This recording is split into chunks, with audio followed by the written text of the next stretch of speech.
Mullah Nasruddin became very old and went to his doctor. He was looking very weak, so the doctor said, "I can say only one thing. You will have to cut your life to half." The Nasruddin said, "Okay, which half? Talking about it or thinking about it?" Here, Osho humorously highlights how people often get lost in mere words and concepts, missing the true essence of life. This sets the stage for a deeper discussion on living fully and facing death without fear. Don't become a language professor. Don't become a parrot. Parrots are language professors.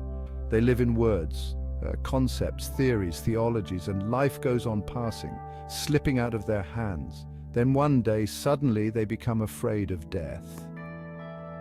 When a person is afraid of death, know well that that person has missed life. If he has not missed life, there cannot be any fear of death. If a person has lived life, he will be ready to live death also. He will be almost enchanted by the phenomenon of death. When Socrates was dying, he was so enchanted that his disciples could not understand why he was feeling so happy.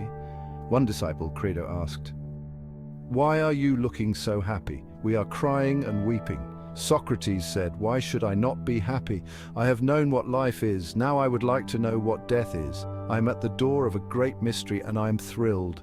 I am going on a great journey into the unknown. I am simply full of wonder. I cannot wait." Socrates was not a religious man. He was a sincere and honest man. He said, "I don't know." Socrates' approach to death reveals a profound lesson. The key to living without fear lies in embracing the unknown.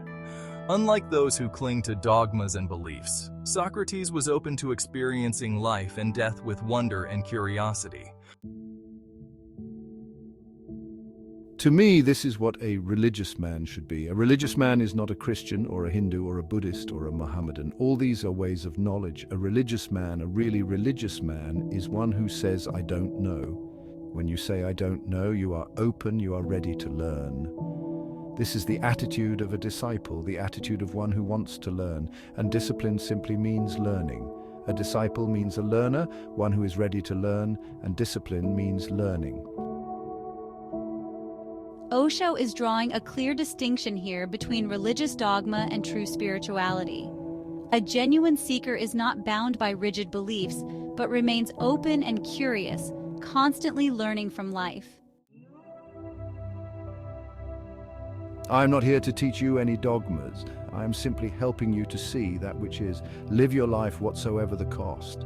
Be ready to gamble with it. Life asks you the same question again and again. Are you still willing to gamble? It is never certain. Life has no insurance in it. It is simply an opening, a wild opening, a chaotic opening. You can make a small house around you, secure, but then that will prove to be your grave. Live with life.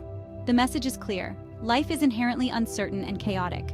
Instead of seeking security and certainty, Osho encourages us to embrace life's unpredictability, which keeps us truly alive and vibrant. Marriage is man-created. Love is part of life. When you create marriage around love, you are creating security. You are making something which cannot be made. Love cannot be made legal. You are trying to do the impossible. And if in that effort love dies, it is no wonder. I'm not saying not to get married, but remember that love is the real thing. And if it dies, then marriage is worthless. Osho uses the example of marriage to illustrate how institutionalizing love can lead to its demise. True love, like life itself, is fluid and cannot be confined within rigid structures. You cannot believe it, I know. I am here to tell you something which is absolutely unbelievable. That you are gods and goddesses. You have forgotten.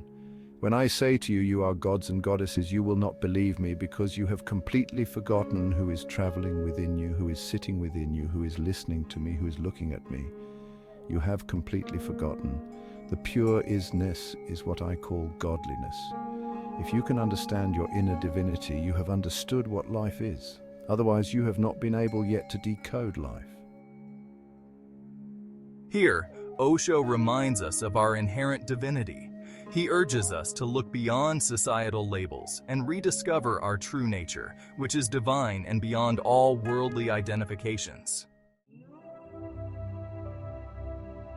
In conclusion, Osho's discourse is a profound invitation to live life fully, embracing both its uncertainties and its divine essence.